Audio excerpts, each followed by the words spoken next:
कल्पना की जा सकती है कि रोज सुबह आसमान में जिस सूर्य को देखा जाता है वो शायद केवल एक बाहरी हार्डवेयर है। बिल्कुल। और अगर विचार किया जाए कि उस विशालकाय जलते हुए गोले को संचालित करने वाला असली सॉफ्टवेयर सीधे मानव शरीर के भीतर मौजूद है, तो ये किसी साइंस फिक्शन फिल्म की कहानी लग सकता है। सही बात है। लेकिन आज इस विश्लेषण में ठीक इसी तंत्र को डिकोड किया जाने वाला है। एकदम सटीक। देखिए, आधुनिक विज्ञान ने विशालकाय पार्टिकल एक्सेलरेटर और स्पेस टेलीस्कोप्स बनाकर ब्रह्मांड को समझना शुरू किया है। बिल्कुल। लेकिन प्राचीन विज्ञान ने इन बाहरी उपकरणों के बिना ही पदार्थ की भौतिक अवस्थाओं को सीधे मानव चेतना से जोड़ दिया था। आज की यह पूरी चर्चा अनीता अरविंद सराफ द्वारा प्रदान किए गए गायत्री चैतन्य के अद्भुत ज्ञान पर आधारित है। मतलब यहाँ उद्देश्य किसी धार्मिक प्रार्थना या कर्मकांड पर बात करना नहीं है। एकदम नहीं।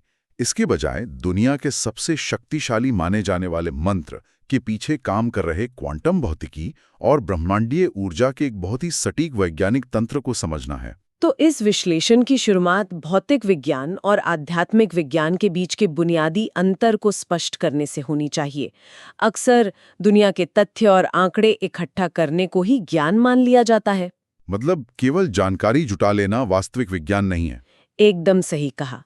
उन सभी जानकारियों के पीछे जो एक बुनियादी सत्य छिपा है, उसके काम करने के तरीके को समझना ही असली विज्ञान है। देखिए, भौतिक विज्ञान की अपनी एक तय सीमा है, क्योंकि वो पूरी तरह से सूक्ष्मदर्शी और दूरदर्शी जैसे भौतिक उपकरणों पर निर्भर करता है। बिल्कुल। ये केवल तर्क और पंचेंद्रियों के दायरे में काम करता है। जो उपकरण की पकड़ में आ गया, बस भौतिक विज्ञान उसी को सत्य मानता है। इसके विपरीत आध्यात्मिक विज्ञान असीमित और अनंत है। असल में अगर इसे एक अलग नजरिए से देखा जाए तो आधुनिक वैज्ञानिक आज लहरों और सूक्ष्म कणों का अध्ययन करने के लिए करोड़ों रुपए की प्रयोगशालाएं बनाते हैं। सही बात है। भारी मशीनें लगाते हैं। लेकिन प्राचीन विचारक कोई जंगल में बैठे साधारण लोग नहीं थे। वे तो असली वैज्ञानिक थे। उन्होंने बिना किसी बाहरी मशीन के केवल अपनी चेतना के माध्यम से ब्रह्मांड के इन गहरे रहस्यों को मापा। एकदम सटीक। ये तो ऐसा है जैसे बिना किसी सोनार मशीन के केवल लहरों की हलचल को महसूस करके पूरे समुद्र की गहराई नाप लेना। ये तुलना उस प्राचीन वैज्ञानिक पद्धति को बहुत स्पष्ट रूप से सामने रखती है। आधुनिक विज्ञान बाहरी उपकरणों से ब्रह्मांड को देखता है, जबकि उन विचारकों ने अपनी आंतरिक चेतना को ही उपकरण बना लिया था। इसी संदर्भ में एक बहुत ही प्रभावशाली विचार सामने आता है कि विज्ञान से जलकर थके हुए लोगों को अध्यात्म ही संभालता है। बिल्कुल।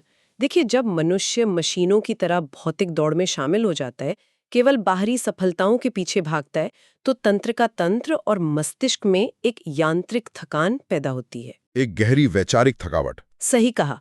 इस यांत्रिक थकान से उबरना के लिए अपनी उत्पत्ति के मूल से वापस जुड़ने की आवश्यकता होती है।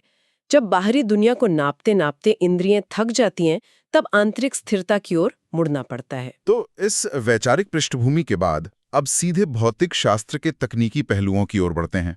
यहाँ एक बहुत ही तार्किक सवाल उठता है कि कोई भी मंत्र मानव शरीर के तंत्रिका तंत्र या कोशिकाओं के साथ किस प्रकार जुड़ता है। यहीं से क्वांटम भौतिकी का सीधा संबंध स्थापित होता है। गायत्री चैतन्य के अनुसार इस विशेष मंत्र में 24 अक्षर हैं। और ये 24 अक्षर शरीर के तत्वों से जुड़े हैं। एकदम सटीक।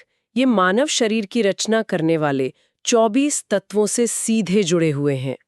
आधुनिक क्वांटम भौतिकी भी ये मानती है कि ब्रह्मांड की हर वस्तु मूल रूप से कंपन करती हुई तरंगों का ही एक समूह है। मतलब शरीर के ये 24 तत्व भी विशिष्ट तरंग दैर्घ्य, जिन्हें वेवलेंथ्स कहा जाता है, उनके रूप में काम करते हैं। बिल्कुल।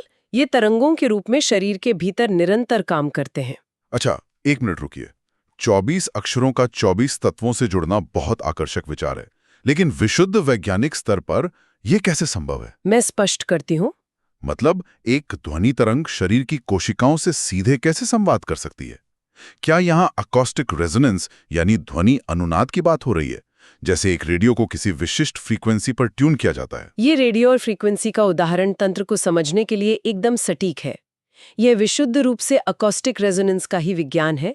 जब इन 24 अक्षरों का सटीक उच्चारण होता है, तो वे एक विशिष्ट ध्वनि आवृत्ति उत्पन्न करते हैं, जो शरीर की प्राकृतिक आवृत्ति से टकराती है। बिल्कुल। ये आवृत्ति शरीर के उन 24 तत्वों की प्राकृतिक आवृत्ति के साथ प्रतिध्वनित होती है। इसके पीछे सृष्टि का एक बहुत ही स्पष्ट नियम काम कर रहा है। निर्गुण और निराकार परम ब्रह्म से उत्पन्न होकर ये मानव शरीर एक स्थूल और साकार रूप लेता है। मतलब जो शुद्ध ऊर्जा सूक्ष्म तरंगों के रूप में थी, वह सघन होकर एक ठोस भौतिक शरीर बन जाती है। सही बात है। ये मंत्र इन तरंगों को एक विशिष्ट आवृत्ति में बांधने का काम करता है। इसका उद्देश्य ये है कि ये स्थूल शरीर वापस अपने अनंत उद्गम यानी उसी सूक्ष्म स्थिति में लौट सके। ध्वनि की ऊर्जा का ये रूपांतरण समझ में आता है, लेकिन शरीर को वापस सूक्ष्म स्थिति में ले जाने की ये पूरी प्रक्रिया काम कैसे करती है? गायत्री चैतन्य में इस तंत्र को तपस कहा गया है। बिल्कुल। देखिए, आमतौर पर तपस शब्द सुनते ही एक ही छवि बनती है कि एकांत में आंख बंद करके ध्यान लगाना। सही कहा, लेकिन यहाँ ये स्पष्ट होता है कि ये कोई निष्क्रिय अवस्था नहीं है। ये एक अत्यधिक सटीक वैज्ञानिक और तापीय यानी थर्मल प्रक्रिया है। तो भौतिक विज्ञान के नजरिए से ये तपस शरीर के भीतर क्या कर रहा है? असल में जब मंत्र के सान्निध्य में उन 24 अक्षरों के विशिष्ट तरंग दैर्ध्य शरीर के भीतर उत्पन्न होते हैं, तो वे कोशिका के स्तर पर एक कंपन पैदा करते हैं, जिससे घर्षण पैदा होता होगा। एकदम सटीक। जब अरबों कोशिकाएं एक साथ एक ही आवृत्ति पर कंपन करती हैं, तो एक तीव्र घर्षण पैदा होता है। ऊष्मा गतिकी का सीधा सा नियम है कि घर्षण से ऊष्मा पैदा होती है। मतलब शरीर के भीतर एक तीव्र सूक्ष्म अग्नि या तापीय ऊर्जा उत्पन्न होती है। बिल्कुल। और ये अग्नि एक ही समय में दो अलग अलग स्तरों पर काम करती है। भौतिक और मानसिक स्तर पर। सही बात है। भौतिक शरीर के स्तर पर यह ऊष्मा शरीर के भीतर जमे हुए कचरे और बीमारियों को जलाकर भस्म करने का काम करती है। एक तरह का सेलुलर डिटॉक्सिफिकेशन। बिल्कुल। ऊष्मा मॉलिक्यूलर बॉन्ड्स को तोड़ती है और मानसिक स्तर पर, जिसे सूक्ष्म शरीर भी कहते हैं, ये ऊष्मा अज्ञान और अहंकार की जटिल संरचनाओं को जड़ से खत्म कर देती है। ये बहुत ही दिलचस्प है कि घर्षण और ऊष्मा का ये विज्ञान सीधे तौर पर पदार्थ की अवस्थाओं को बदलता है। इस चर्चा का सबसे चौंकाने वाला मोड़ यहीं आता है। एकदम सही कहा। अक्सर भूर्भुवः स्वः इन शब्दों को सुना जाता है, लेकिन गायत्री चैतन्य के माध्यम से इनका जो वैज्ञानिक अर्थ निकल कर आ रहा है, वो हैरान करने वाला है। अच्छा, तो इनका संबंध सीधे स्टेट्स ऑफ मैटर से है? बिल्कुल। आधुनिक भौतिक शास्त्र में पदार्थों की 3 अवस्थाओं से ये पूरी तरह मेल खाता है। सबसे पहला शब्द है भू। भौतिक शास्त्र में ये ठोस अवस्था है, यानी सॉलिड स्टेट। मतलब जो शरीर का कचरा और मानसिक जड़ता है। सही। मंत्र के घर्षण से उत्पन्न हुई ऊष्मा सबसे पहले इसी ठोसपन को पिघलाने का काम करती है। ठोस जड़ता को पिघलाकर उसे अगली अवस्था में ले जाना। तो दूसरी अवस्था भुवा है। बिल्कुल, ये द्रव अवस्था है, यानी लिक्विड स्टेट। इसमें बहने का गुण होता है। ये दर्शाता है कि मन में लचीलापन आ रहा है। और फिर आती है तीसरी अवस्था, स्व। विज्ञान की भाषा में ये प्लाज्मा अवस्था है। एकदम सही। निरंतर घर्षण से ये द्रव और सूक्ष्म होकर प्लाज्मा बन जाता है। इस बात की गहराई पर गौर करने की आवश्यकता है। वस्तुतः ध्वनि तरंगों और आंतरिक घर्षण के माध्यम से अपने ही भीतर पदार्थ की भौतिक अवस्थाओं को ठोस से द्रव और फिर प्लाज्मा में बदला जा रहा है। बिल्कुल। ये प्लाज्मा अवस्था ही भौतिक दुनिया का अंतिम चरण और आध्यात्मिक दुनिया का प्रवेश द्वार है। इसी अवस्था में ऊर्जा इतनी स्वतंत्र होती है कि वो कुछ भी नया निर्माण कर सकती है। और इस प्लाज्मा अवस्था का सीधा संबंध ब्रह्मांड के सबसे बड़े ऊर्जा स्रोत से जुड़ता है। एकदम सही, सूर्य से। जिस सूर्य को रोज देखा जाता है, वो केवल एक भौतिक स्वरूप है, एक हार्डवेयर है जो जलते हुए प्लाज्मा का गोला है। सही बात है। लेकिन उस हार्डवेयर को चलाने वाला सॉफ्टवेयर क्या है? वो कौन सी बुद्धिमत्ता है जो उसे निर्देशित कर रही है? वो सॉफ्टवेयर सविता है। गायत्री चैतन्य इस बात को बहुत स्पष्ट करता है कि सविता को केवल किसी देवता का नाम मान लेना बहुत सीमित दृष्टिकोण है। मतलब ये कोई अदृश्य चेतना है? बिल्कुल। ये ऊर्जा और परम बुद्धिमत्ता का एक अनंत महासागर है। सूर्य तो केवल एक दृश्य माध्यम है। असली शक्ति वो सविता है जो उस प्लाज्मा को जन्म दे रही है। इसका निष्कर्ष यही निकलता है कि ये विशिष्ट मंत्र इसी तेज तत्व की उपासना है। एकदम सटीक।